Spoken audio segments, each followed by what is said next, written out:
Hi! Today I would like to show you how you can transfer files from an Android device to an iPhone 1.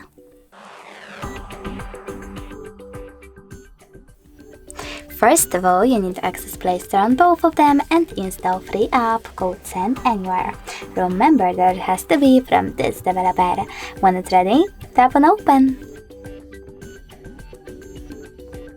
In order to continue from this screen here, you need to tap on I accept, confirm, continue and allow, then do the same on an Android.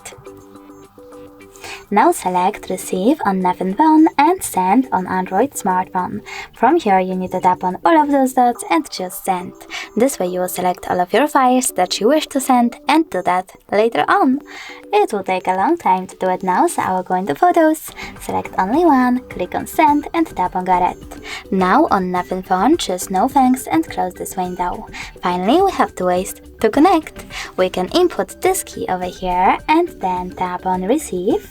But we can also scan this QR code. If you wish to do that, you can always tap on this scanning icon on iPhone, choose while using the app or only this time and point your camera at the QR code. Now as you can see, in the matter of seconds, my file was successfully sent. Thanks so much for watching. If you enjoyed this video, don't forget to leave a like, comment and definitely subscribe. Bye!